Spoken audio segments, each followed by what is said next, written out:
Hal yang menarik perhatian terkait dengan laporan kinerja dari Kejari Jakarta Timur,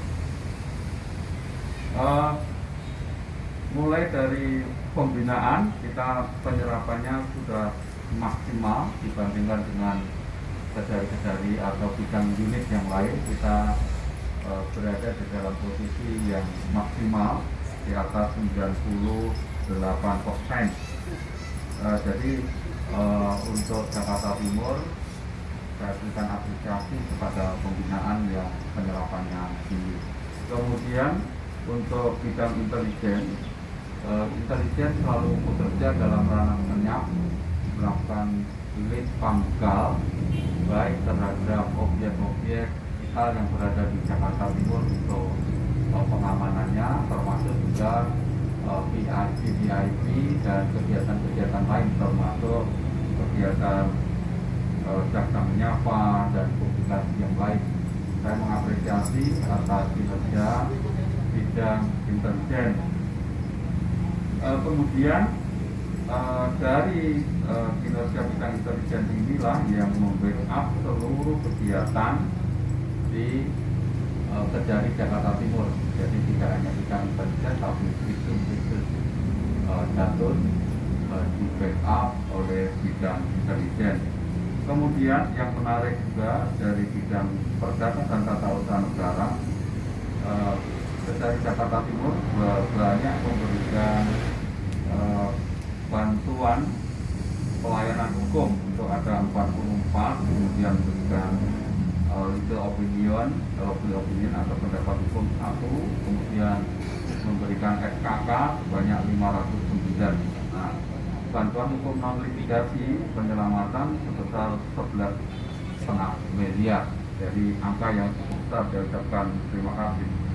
Kemudian yang menonjol di bidang pidana umum, kemarin baru saja selesai putus perkaranya Joko Chandra, pemalsuan dokumen perjalanan yang bersama Joko Chandra, kemudian Brigjen Basyo dan Anita Polopake. Ketiganya sudah diputus pengadilan dan semuanya terbukti sesuai dengan dakwaan jaksa untuk menjadi kami mengapresiasi kepada bidang bidung.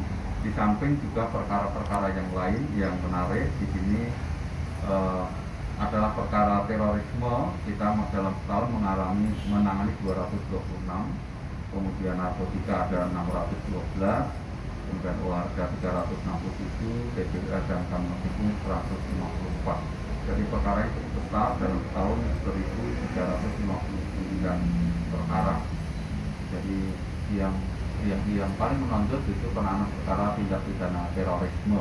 Jadi ini menjadi sesuatu yang menarik, perlu concern dari teman-teman bidung, tidak hanya bidung sendiri tapi juga bekerja sama dengan tim detail dan juga tim satgas dari Kejaksaan Agung.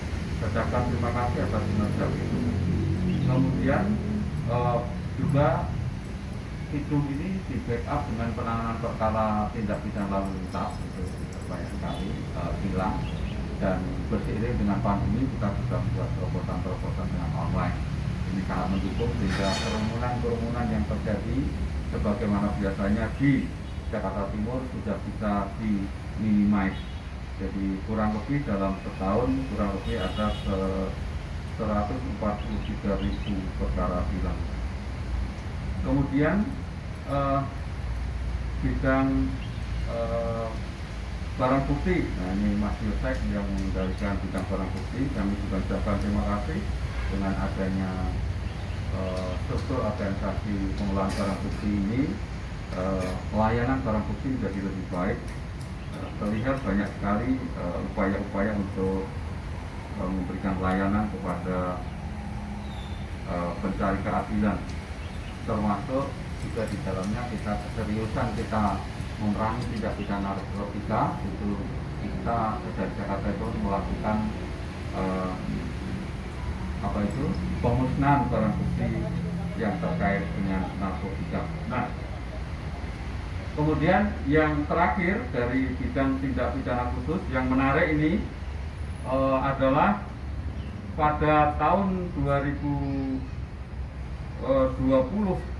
akhir, pada bulan Desember, kita melakukan penyelidikan terhadap dugaan tindak pidana korupsi di dalam pembatalan terhadap 20 sertifikat hak milik beserta turunannya, yaitu 38 sertifikat HGB atas nama PT SP, dan penerbitan sertifikat hak milik nomor 49231 atas nama AH seluas 77.852 meter persegi, terletak di Kampung Baru RT 09 08 Cakung Barat, Jakarta Timur. Berseiring dengan waktu, setelah dilakukan penyelidikan, ditingkatkan ke penyidikan, dan dari hasil penyidikan hari ini kita sampai kepada kesimpulan untuk menetapkan 2 orang tersangka tindak pidana korupsi, yaitu atas nama HAH dan yang kedua atas nama JY. JY ini adalah mantan Karkanwil ATR BPN Provinsi DKI Jakarta. Pasal yang dikenakan adalah Pasal 9 Undang-Undang 3199 Junto 20 2001, Junto 55 R 1 ke 1, Junto 64 KUHP. Kemudian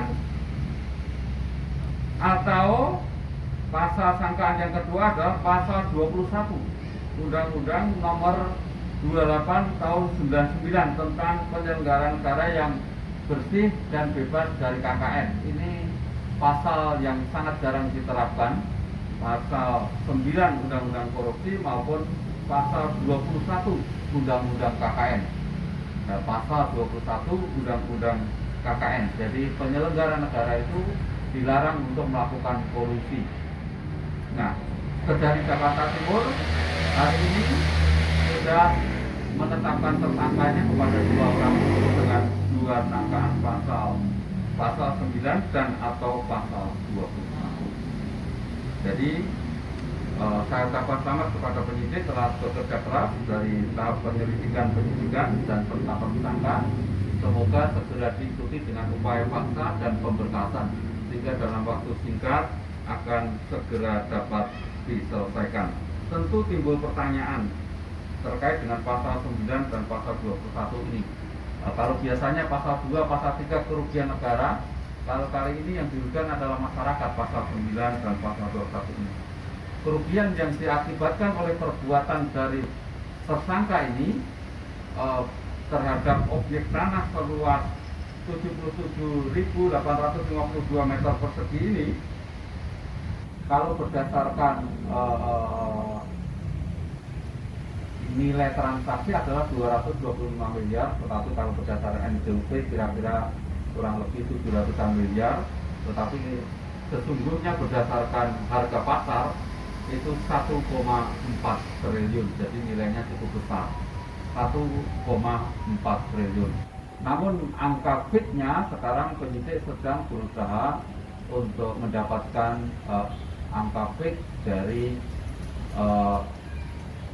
appraisal yang kita sudah melayangkan surat secara resmi.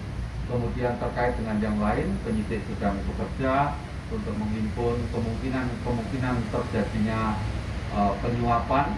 Namun kita menunggu data baik dari bank maupun dari PPATK.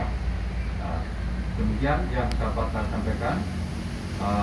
Laporan sekaligus membuka awal kinerja dari Kejari Jakarta Timur di tahun 2021. Terima kasih.